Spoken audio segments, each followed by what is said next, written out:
Madrid mu minota mike cyane bishoboka ku rugero rungana iki ko Real Madrid ishobora gukora ivyo twakwita ibitangaza kuri Allianz Arena tukabona knocking out equipe ya Bayern. Nibaza ko ku ruhande rwa equipe ya Real Madrid twagiye tuvuga ngo tubibona kenshi vyabaye kuri Barcelona na Liverpool, twabibonye no kuri meme no kuri ama equipe ya Real Madrid. Ni kenshi nabonye Chelsea itsinda match ariko ugasanga Madrid yabikoze muri match retour, même si kiriya gisindo cyo hanze cyari kigikora, ariko ni ibintu bishoboka cyane ushingiye no ngo kuri sindiko ndabona ko bivyoba bishingiye hanini kuri coaching cyanye kuri tactique zo mumenyereza, ahubwo biraba bishingiye kuri kuca abakinyi bashaka, kuco onavuga ngo effective equipe ya Real Madrid ishaka. Nivyo nabonye Tchouaméni ntazogaragara ku rukino Tchouaméni ntazogaragara ku rukino ruzokurikira gwegeregerezo ya 15 match retour, ntazogaragara kubera ko amakarata y'umuhondo yamaze kuba amubana menshi, ariko kandi jemba mbona amahigwa aracahati mugabo harajamo kakajambo ngo ariko Madrid isanze Bayern muhira. Bayern yamaze kuba imetriza ibintu byo kuba novuga ngo bakwita running ino zigera kuri zingaye batariko batazi cyo bari novuga ngo icitwa gutsindwa. Twabibonye nivyo ushobora ngo Atalanta niyo yari yaserukiye abataliyano muri izi nkino za Champions League mu barenze ama phase de group, mugabo Bayern yerekanye ko ari equipe ikomeye itanagira ikigongo canke impuhwe mu bijanye no gutsinda amakipe amwamwe mu kwitsinda ibisindo bigira kuri 10. Bayern niyo yagira atsinda imigwi myinshi gitandukanye, baza ko bavyibuka za Barcelona n'izindi zigiye zitandukanye. So avuga ngo ico gihe bari bafise no mumenyereza mwiza agomba kubafasha muri izi nkino, novuga ngo abamenyereza beza. Ariko kugeza maka kanya turiko abantu benshi nitiko turaraba twifocusinga ku bikorwa vya Vincent Kompany yarabonye ko iyi equipe agomba kuyifata nka equipe yitwe muto muri equipe, mugabo kandi agira bamufasha kugira ngo ashobore gushika ku vyiza muri equipe. Ariko mu ruhande rwa equipe ya Real Madrid ikintu kiriko kirakora mwaka kanya ni Kylian Mbappé top scorer w'itsindo bigira kuri 12 muri Champions League.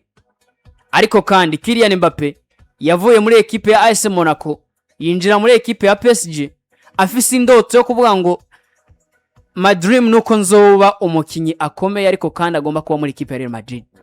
Ikintu kima catuma agira izo ndoto canke izo nzozi zo kumva ngo numukinyi ngomba kuba muri equipe ya Real Madrid nuko azi ko kuba muri Madrid muri Barcelona biroroshe kugira ngo uronke ibihembo vya individuellement ugomba guhabwa nka Ballon d'Or n'ibindi bigiye bitandukanye ubifashijemo n'aba equipe, kuko ni equipe twabonye ko kumara imyaka 2 datahukanye Champions League mengani cyane.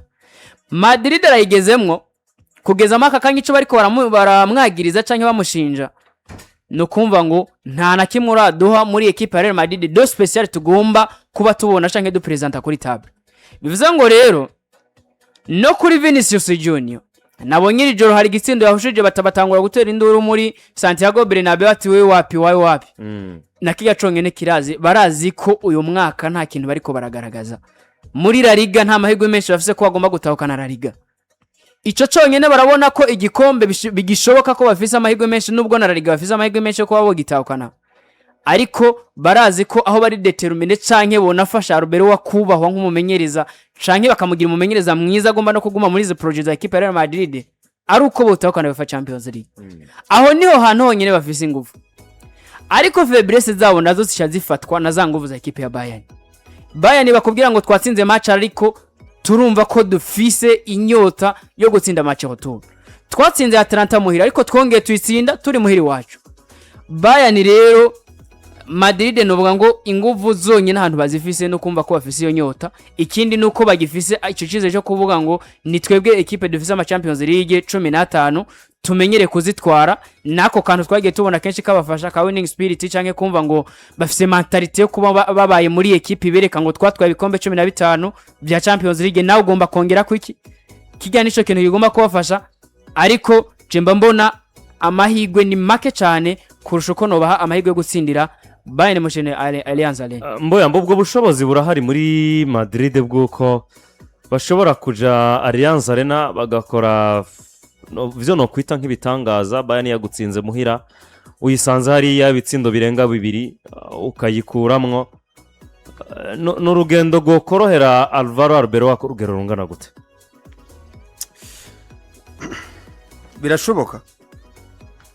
birashoboka kubera ko burya ubushize niho umumenyereza yavuze ikintu kiri très important njambona ati burya umumenyereza dushobora kuba dufata nk'akiri umwana mugo yarakuze.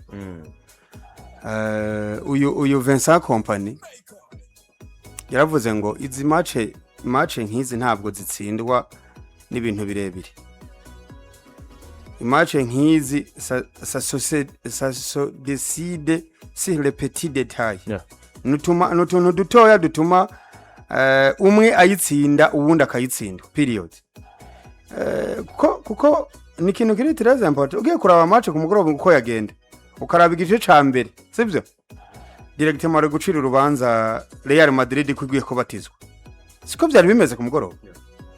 Wabona wo yicira urubanza ati igiye kubatizwa gusa.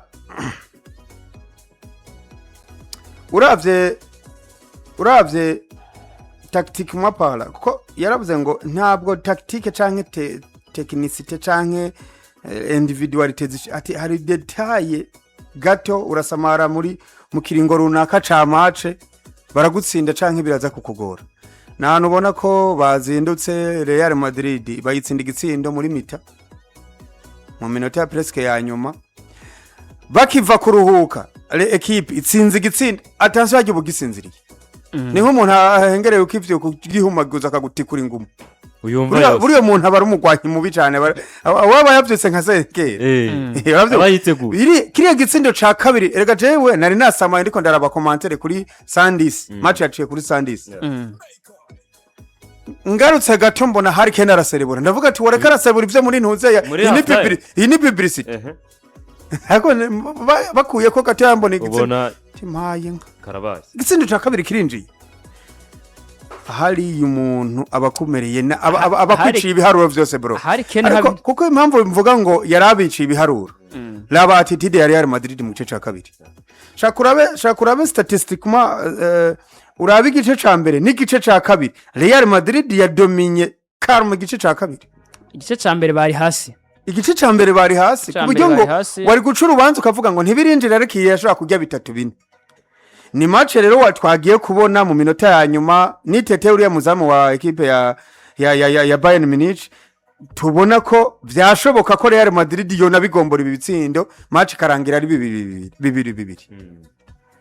Match retour birashoboka ko hari detail y'ikibuga ariko ntaco cafashije Real Madrid. Hari detail yo kuzisakara no gufungiranya no kuyerektriza no kugira iki ntaco byakoze kuri Bayern. Ariko umve ngo ni ibintu bitari bwakore buri muntu wese. Ibi bintu Bayern ngo yaheruka kubikora 2000 niho yaheruka gutsindira Santiago Bernabeu. Yaheruka kubikora muri 2001. Ibi ni ibintu rero ububona iyo detail no ambi takunze kwa Bayern genda yiha amahigwe menshi match ikurikira kubera ko ni match ntagiye kuyigaragamo wo bitacu wamenye. Hanyuma warabi byo Real Madrid ikina byose ubona akazi kacu wameneka ko je twatanguye season mbona equipe ya Real Madrid yari keneye umukaseri. Ariko noneho Chouameni umwasosiye ko uyu mwana Pitache na ba Valverde ubona afise akazi kose ubona ari karakora akazi kose kuburyo utamufise muri phase retour protection ya defense nk'umusantinere bazoba bahajije ikintu kinini kuko ubona mu vyakina yaragabanije amakosa. Ubona mu vyakina n'umukinyi aba boostinga mu bijanye no n'ama set pieces ku mitwe ukabona ragorana n'umwe mu bagabo bagorana ku mitwe umwongeye ko ba Rudiger kuba dahari biragoranye ni ku kibuga ca Bayern uko bigenda kose ni Allianz Arena. Hanyuma hariyo impamba iragira afite impamba y'igitsindo kimwe nubwo MBR 30 nk'ubu yaba MBR 30 hari ico ivara hari ico kimaze. Real Madrid nayo gucura ubanza nkavuga ngo ijana kwijana equipe yatashe ko byari ibitsindo bibiri batsindiye ku kibuga ca Real Madrid automatically Real Madrid ikazogenda isabwa 3 hariya ariko ubu ni 2-1 cyo kimwe nuko nayo gende gatsindirayo 2-1 ariko sindabizi pe nabonye ekipe ya Bayern ekipe nziza ekipe nayo Jonathan Tana Upamecano batobora gukora ayo makosa ariko still bafise Manuel Neuer umukinyi bakubwira ko bujya muri entraînement kesha hari gihe bari karakina ngo nimero 8 Manuel Neuer hari gihe ataja gusama akikina numwe mu bazamu muri modern football bazi gukina ku buryo bigeze kuvuga ngo uyu ashobora kuba hariho n'akazi k'aba defenseur akora ntugire ngo yotinya ahantu hose wo muhera passe yo usohora umupira ryo nk'isorti dije muri build up y'umukino bahera kuri gardien ukabona hariho waraba sur la ligne ari impeccable mu gukora mu iyo mipira ari yivuye hejuru ari yiciye hasi cenanze ngo hasi ragorana imbavu zo bazarakebanya ariko aragerayo akayifata abonye agerayo akayifata iyi match n'ubundi Real Madrid irafise ijambo peut-être n'abakunzi bayo bumva ko bishoboka kuko baramenyereye bakora determinante ariko ntugire ngo nari umugabo arahabwa intebe Real Madrid kisunika nuko yitwa Real Madrid ariko uravye Bayern ni kipe ifise ukarabana Real Madrid ikipe ifise ukaraba n'ivyabaye mu mukino wa mbere kwa Real Madrid rotour izobera kwa Bayern bakagombye kwihorera bakazorindira ciza ngo bazokina kuwa gatatu ngo Barca yakinye kuwa kabiri niko bamye bambwiye sawa bazaba bafise ngo vyanse bikonze ngo hari uzotaye imbere yabo niko numvise yes nuko ubwo bisigaye baraza kuvyumva muri sport conference ni 12:00 ku munsi w'ejo rero abantu bariyandikishije ariko